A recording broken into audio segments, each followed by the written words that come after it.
Well, good day, everyone. Welcome inside the Ark, where we help God's people get aligned, renewed, and centered in God's truth in order to stay on God's path toward God's purpose. This is your friend Fitz, and I want to welcome you once again inside the Ark.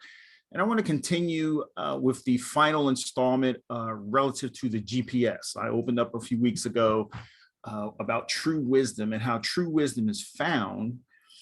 And I said, once we filter through all the philosophical noise and that we establish a right spiritual understanding regarding faith, it provides a solid foundation for us to build a life of meaning, satisfaction, and fulfillment. And I said, in order to do that, we need to have the right GPS. There were three things that we needed to know. And we talked about the GPS and how it locates first where we are, and then it helps us map to where we want to go. So in order for us to have this thing right in life, for us to know where we're headed in life, we have to know where we are.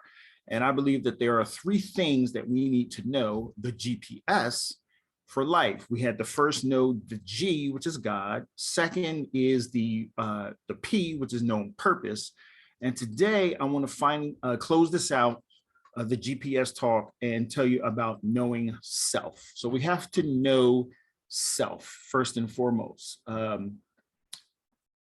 We humans, we have to understand first and foremost that we humans, we have an inherent flaw. And I know a lot of people don't like to talk about this in the world, unless it's in the church, but outside of a religious setting, people don't generally tend to discuss the issue of sin, but it's a real problem in our culture.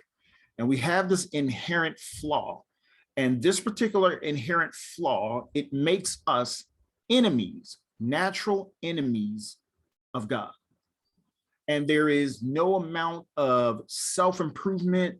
There's no amount of self-help, personal development, no amount of that. I don't care how many conferences you attend. I don't care how much money you spend. I don't care how many books you read, and how many CDs you consume. There is no amount of self-improvement that is going to resolve the issue of what makes us as humans natural enemies of God. Nothing's going to solve that except one thing. There's no amount of sacred activity. There's no amount of anything that you can do, whether you are you have a sacred approach to personal growth or you have a secular approach to personal growth. There is nothing that we can physically do to solve the problem of this flaw that makes us enemies, natural enemies of God. In order to relate to our Creator, in order to know him intimately and have the blessings of this life that he wants us to have, this issue has to be addressed first. And of course, it's the S word, sin. Nobody wants to talk about it, but we have to know self. And we as human beings, we're sinful, plain and simple. That's what it boils down to. And our Creator has addressed this issue that keeps us separated from him. He's addressed this issue for us. He made it possible for us to be in relationship with him, because this flaw, this character flaw of ours, is what keeps us at odds with God. It's what keeps us separated from God. But God himself has addressed this issue, and he's made it possible for us to be in a relationship with him. And this is the message of what is called the gospel, or the good news. It means that God has made it possible, our Creator has made it possible for us to be in relationship with him by addressing that issue. This relationship with him is not made possible through any human imposed, sacred, or secular system of belief or practice. As I mentioned earlier, you can't go to enough self-improvement conferences. I don't care how many books you read. You can't go to enough church services. You just can't do it to solve this problem.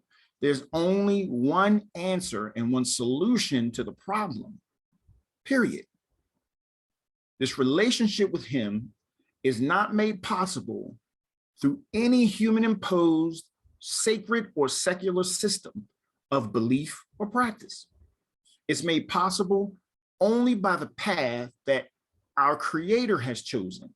It is possible only through his Christ.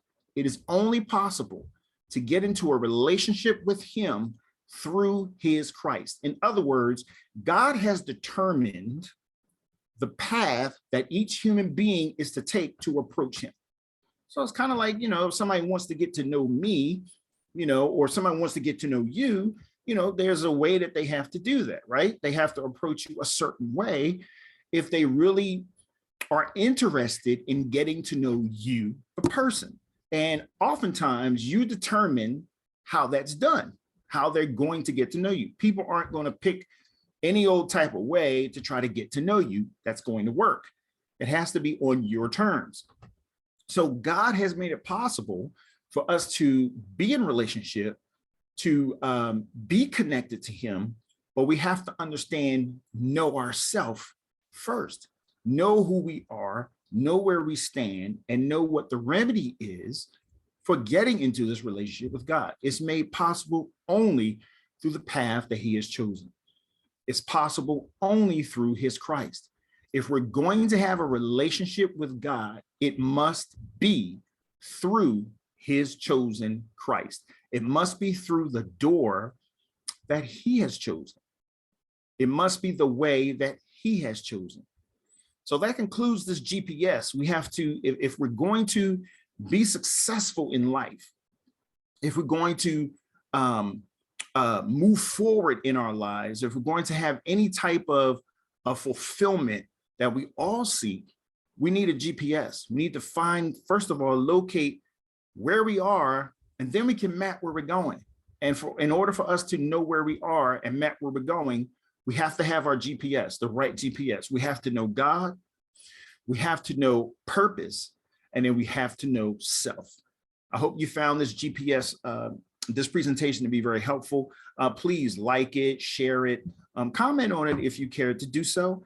And I'll see you next time inside the Ark. Peace and blessings, everyone. And I'll see you next time.